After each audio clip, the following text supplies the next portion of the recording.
3 दिन एब्सेंट हो जाते हैं। इस तरह के डिसिप्लिन प्रॉब्लम्स क्यों आते हैं? Sir variety factors. हाँ yes yes, I am asking what factor, वही तो पूछ रहा हूँ सब सुने। एक आप बताइए।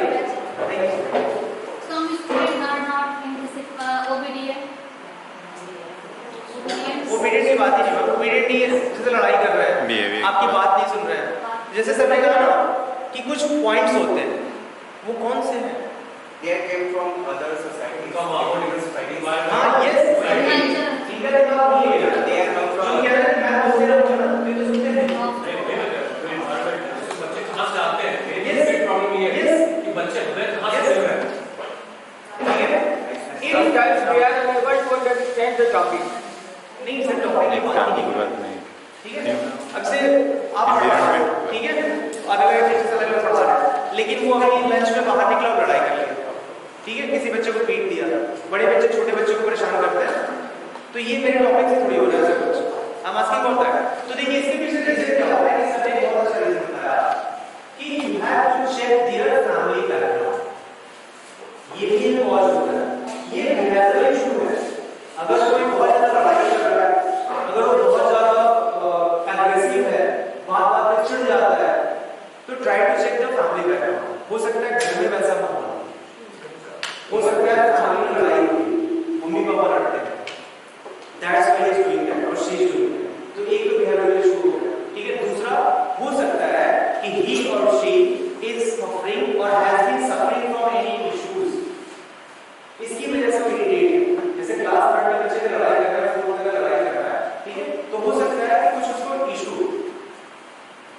ठीक है, मार्क्स कमाने की वजह से वो स्ट्रेस में हो, या कोई बीमारी हो उसको, कोई दिक्कत हो, सो इसे अपने से गेस नहीं करना। Talk to family, try to check the family background कि उस इनडिसिप्लिन का रीजन क्या है, उसकी जड़ तक चले। क्लियर? उसकी काउंसलिंग है, counselling yes, counselling is the main, लेकिन काउंसलिंग के लिए तो पहले जड़ जाना होगा, ठीक है? तो उसको जानने की कोशिश करें। अगर उसको बड़ा भाई बड़े भाई है तो उससे बात कर लीजिए, बड़े भाई की प्रॉब्लम है तो छोटे भाई से पूछ लीजिए, बेटा कोई दिक्कत है क्या, कोई प्रॉब्लम है क्या? अगर ये लोग से नहीं समझ आता तो मुझे कॉल करिए, ठीक है? ये सारी चीजें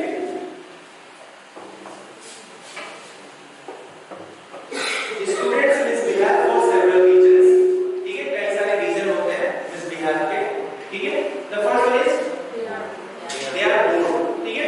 शॉर्ट फॉर्म में जल्दी लेकर डाल पर लिखना है आपको जो काम है तो आप लिख सकते हैं, ठीक है? जब टाइम मिले लिख लीजिएगा। तो पहले they are bored, they don't know the purpose of your presentation. जैसे बच्चे बोर होते हैं तो बोर होने लगे तो सारा चला कोई नहीं बना लिया, उड़ाने लगे। अब वो तो अपना एंटरटेनमेंट के लिए कर रहा है, लेकिन वो किसी के सर पे चला गया तो उसने कहा तुम्हारे दिन में तो मुझे मेरे पर पेन नहीं करो, तो यहाँ पर बोर में जब टहलने लगे, उनके वहां चले गए, उसके पास चले गए, they don't know the purpose of your presentation, ठीक है? आप सबको जब पढ़ा रहे हो और आप जो प्रेजेंट कर रहे हो, आप जो बता रहे हो, उसका पर्पस उन्हें नहीं पता है, then they don't understand how the information that you are delivering applies to them। उनको नहीं पता कि जो information आप दे रहे हो कैसे अप्लाई करेंगे, उनको लगता है मेरे लिए relevant नहीं, पता नहीं क्या बात है। Instruction is uninteresting, हो सकता है instruction जो है uninteresting हो, the pace of the instruction is incorrect हो, too fast हो, too slow, not enough interaction between hand and among peers, enough interaction हो peers के बीच। जैसे कई बार क्या होता है कि बच्चे इंट्रोवर्ट होते हैं, कुछ एक्सट्रोवर्ट होते हैं, दो दोस्त होते हैं, दोनों साथ में बैठेंगे, ठीक है? पीछे वाले से बात नहीं करेंगे, उधर नहीं करेंगे, सो उनका इंटरेक्शन नहीं है। आपने उन्हें इतनी अपॉर्चुनिटी नहीं दी है कि वे एक साथ बातचीत कर सके और एक साथ, ठीक है, ब्रदर को वाला लेके और सिस्टर को वाला लेके रहे, शेयरिंग इज केयरिंग की सारी चीजें होती हैं।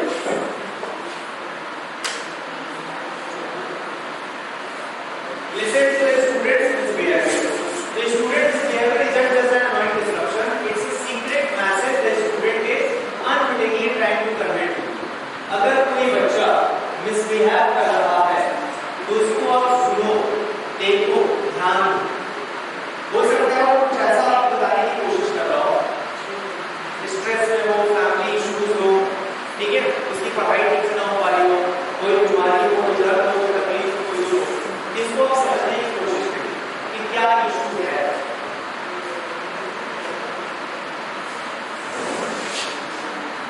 Guiding values of class management, fairness, फॉर्मनेस, consistency, developmental appropriateness. अब देखिए फेयरनेस और फॉर्मनेस की बात है, कई बार क्या होता है हम अनजाने में बच्चों के साथ डिस्क्रिमिनेशन करते हैं। कैसे?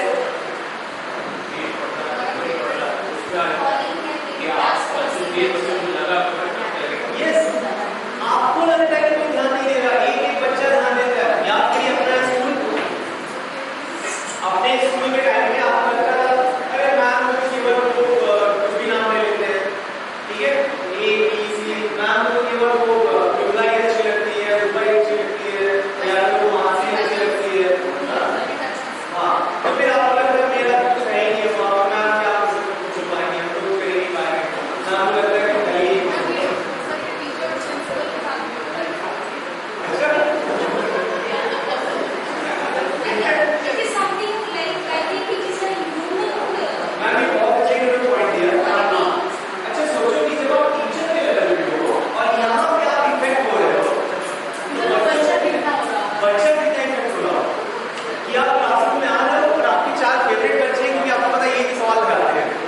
यही तो पढ़ते हैं, आप उन्हीं से पूरा टेंशन दे रहे हो।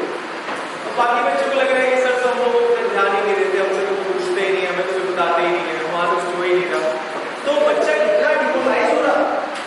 सो आप फेयरनेस रखिए, सबको अपॉर्चुनिटी दीजिए।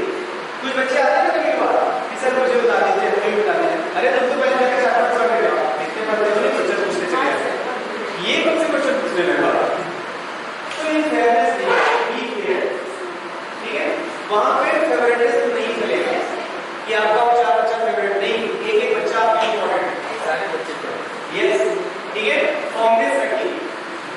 एक जो आपने रूल बना लिया है, रूल इज रूल, ठीक है। यस, ये नहीं कि अमन के लिए एक मिसबिहेवियरिंग बिहेवियर का हम बोल रहे हैं और यही सॉल्व है, ये वो अच्छा बच्चा है, वो तो ऐसे करके नहीं करता, वो तो टॉपर भी है, वो कहते हैं नहीं से सॉल्व नहीं किया, क्यों उससे गलती नहीं हो सकती, वो भी तो रखनी है, वो अच्छा 90% लाया तो उसकी गलती माफ, मतलब 90% लाया तो किसी को भी वो पीटे या किसी को डांट दे, और वो बच्चे भी अपने आप को सोचते हैं अरे सर का बात ठीक है, मैं फेवरेट हूँ, मैं कुछ भी करूँ, मॉनिटर अगर आपने बना दिया तो आपके ऐसे तो मॉनिटर ऐसे इंतजाम की हुआ होगा, ठीक है। अभी कंप्लेन कर सकते, प्रिंसिपल से कंप्लेन कर सकते, आप तो advance.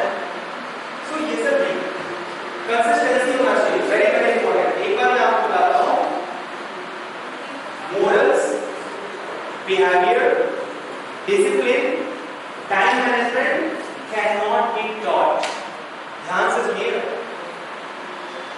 Morals, ethics, behaviour, time management, discipline can not be taught. ये चीजें पढ़ाई नहीं जा सकती। These things can be shown and other can adopt. Discipline पढ़ाया नहीं जाता, discipline दिखाया जाता है, and then they start following that. Example देता हूँ, एक टीचर मैथ्स का हो, he is going to take class on time every day, और वो कभी मुझसे नहीं बोलता, लेकिन वो हर एक दिन टाइम पे आता है, एक महीने के अंदर बच्चों को पता चलेगा कि मिश्रा सर टाइम पे आते हैं, 1 मिनट लेट नहीं करते, तो उनके दिमाग में आ गया कि ही इज पंक्चुअल। आपने ना बोला ना किसी और ने बोला, और एक टीचर आराम से क्लास से निकलते हैं 11 बजे में और सब चलिए और देखिए कैसे बढ़िया चल रहा है, करते करते फिर आते हैं, फिर बच्चों को पता है कि 5 साल में नहीं गया। सो आपने ये बताया नहीं है, लेकिन बच्चों को पता, वो आपसे डिस्कस कर रहे हैं, I'm just giving an example, तो उनको पता है। सो आपको डिसिप्लिन रहना है, और आपके डिसिप्लिन को देख के बच्चे क्या हो जाएंगे, डिसिप्लिन में आ जाएंगे। ये नहीं कि हम एक साथ बच्चों से कहते हैं सबमिट होमवर्क ऑन टाइम, तुम लोगों को टाइम की वैल्यू नहीं पता, तो 2 बच्चे पीछे से शुरू से करेंगे सर टाइम नहीं आता, तुम कैसे टाइम पे करो, ठीक है। So in your personality, in your behaviour, जो चीजें आप बच्चों से एक्सपेक्ट कर रहे हो वो करो। कॉपी चेकिंग हो रही है, एग्जाम हो गया है, बच्चे कह रहे हैं सर 3 दिन हो गए कॉपी दिखाएंगे, अरे अभी चेक नहीं हुआ है, बहुत बिजी हूँ, फिर 2 दिन के बाद सर कॉपी दिखाएंगे, क्लास टेस्ट वाली कॉपी सर मंडे लिया था, अरे मैं बहुत बिजी हूँ सर, काम है मेरे पास,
have to be example, we have to do something for our student, तो मेरा वर्कशॉप फॉलो करो, ठीक है। तो ये बहुत अच्छी बात है आपके कि we have to be an example. जो जो गुण हमें बच्चों के अंदर चाहिए वो गुण हमें अपने अंदर लाना होगा। और principle of class management, make a good first impression, एक अच्छा फर्स्ट इंप्रेशन डालिए और उसके लिए you have to be prepared. Lesson plan बनानी चाहिए, टाइम से जाइए, ठीक है, सारी चीजें टाइम पे डिलीवर करिए, हर चीज उस पे जाइए, फर्स्ट इंप्रेशन अच्छा। And comment with enthusiasm and show you are excited to be there. Enthusiasm के साथ आइए, उत्साह के साथ आइए। बच्चे फेस रीड करते हैं और बच्चे कैसा फेस रीड करते हैं? When a principal is on her walk, teachers face it करते हैं। आज मैम स्माइल करी, आज बढ़िया, आज छुट्टी मांगी, ठीक है, मैम आज गुस्सा है, छुट्टी दो आप, ठीक है, सब टाइम का। So we read faces, ठीक है। वैसे ही students they also read faces. अगर आप खुश होकर स्माइल के साथ आ रहे हैं, बच्चों को लगता है सर आज खुश है, आज मैम आज खुश है, आज अच्छे से पढ़ाई हुई। किसी ने अगर नाराज होकर गुस्से से हो तो आपसे बात करें, कुछ हुआ क्या, मैम को टूटा क्या, सर कुछ प्रॉब्लम है, मैम मुझे दुखी लग रही है, चेहरा ऐसे टूटा हुआ है, क्या प्रॉब्लम है। तो सर ये सारी चीजें आप क्लासरूम के बाहर छोड़ के आएंगे, ठीक है। हमारी प्रॉब्लम हमारी लाइफ के बाहर है, जब हम क्लासरूम के अंदर जाते हैं तो we are going to get connected with the lives of 40 students. So always come with enthusiasm, always come with smile on your face, ठीक है। कंपैशन इन योर हार्ट, हमेशा वो दया भाव के साथ और स्माइल के साथ क्लासरूम आइए और क्लासरूम को इंटरैक्ट करिए। और हैप्पी मॉर्निंग टू एवरीवन, ठीक है, मुस्कुराते हुए, ये नहीं कि मुंह से हैप्पी निकल रहा है चेहरे पे सैडनेस है। सो देखिए वो क्लासरूम कितना अच्छा हो रहा है। And always be compassionate with students, it is very very important. अपने